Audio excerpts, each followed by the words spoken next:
All right, so welcome back to another episode of kind of our questions here with Dan. We've been running a few of them, and we actually got a question through our email that we've been advertising. And again, I'm going to put that here at the bottom of the screen. It's info@broadwaycoc.com. That's where you can submit some questions. And so the question that was submitted was this. It was, describe Romans chapter 13 and how it should be applied today.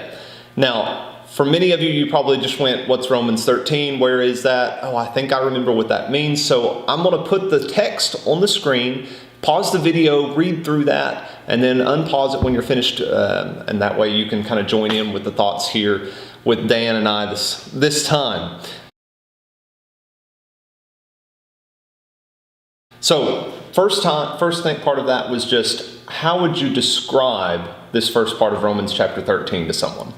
Well, Paul is talking about Christian life, and he's telling them that they need to be good citizens. They need to be subject to the higher powers, the governmental powers. Mm-hmm. And at that time, under the Roman government, it was some of the most corrupt governmental powers that ever existed in the world. And he tells them that there's a God-ordained function for the governmental powers, and that is, in this text, the maintaining of law and order in society. If you look particularly at verse 4, mm-hmm. It's talking about the government, and it says, "He is a minister of God unto you for good. If you do evil, be afraid.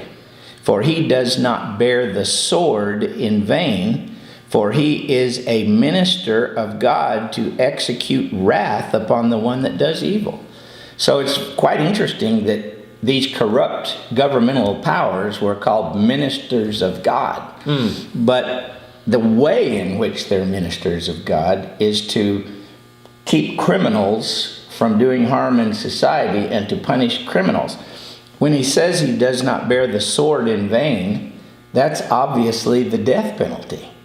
And so God ordains government for the function of keeping order in society under the rule of law. So after this text, it tells us to pay our taxes and support the government in doing that.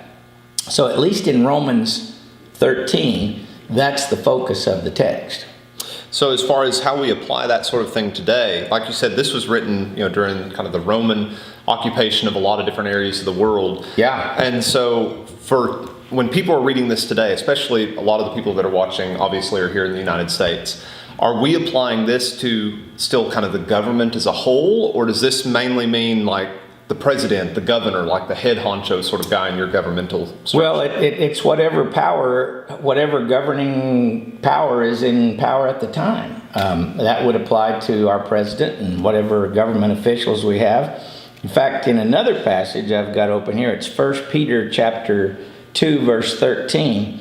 "Submit yourselves for the Lord's sake to every authority instituted among men, whether to the king as supreme authority or to governors who are sent by him to punish those who do wrong and commend those who do right. For it is God's will that by doing good you should silence the ignorant talk of foolish men." So Christians need to be known as law-abiding citizens that are not causing trouble and committing crimes out in society. And that's the basic drift of it. Another thing that's really interesting to me is I like to call them the 13s, because Romans 13 says that government is ordained by God to keep law and order. But Revelation 13 says that the government got its power from Satan to persecute Christians. So in one passage, you've got the government being ordained by God for the function of law and order in society. But there comes a point when the government forbids Christians from practicing their faith. And then God says that Satan then gives them the authority to punish Christians. Sure. And he calls the government the beast in Romans 13. In Revelation 13, right. Excuse me. Yes. So it's very interesting to see the different perspectives on the government in Revelation 13 and Romans 13. And so I think that's, definitely like you can feel in the sense of the question that we got and the time that we are living in and all the different controversies that are going on, at any point, even when he calls it the beast, does that mean you can stop abiding by the government, or is it just a matter of, kind of like almost a Daniel sort of situation? You still need to live out, Yes. your faith and... No, there's no point at which we can stop abiding by the rule of law only when, according to Scripture, the law forbids us to do what God tells us to do. And then we have to do that anyway. But like you said, Daniel was under the Babylonians, and when they forbid him to pray, well, he continued to pray. But other than that, he was a loyal subject of the Babylonian king. So, we have government leaders today that aren't really good people, as we would define good people, Sure. maybe. But if you compare them to the Roman Caesars, I mean, they're poster boys for good compared to the Roman Caesars. The Roman Caesars were sexual deviants, they were murderers, they were everything in the whole world, and still God said to obey the laws that are laid down there. And so I guess my question would be, is it a fair statement for people that are kind of struggling with kind of the modern issues of today, that it's not necessarily that you have to look up to or appreciate the person, but it's about kind of this institution of following the laws? That is right. We don't have to like or respect the people, but we have to respect the law and respect our government for God, not for that person. Yeah. It's kind of another opportunity for us to show how a Christian functions no matter what's happening. That's exactly right. One of the great scriptures in 1 Peter, he says, sometimes we get angry at the government. But he says, brothers, I appeal to you as strangers and sojourners to abstain from those fleshly lusts that war against your soul, and have your conduct proper among the Gentiles, so that whereas they might speak against you, they may, by your good works which they see, glorify God in the day of visitation.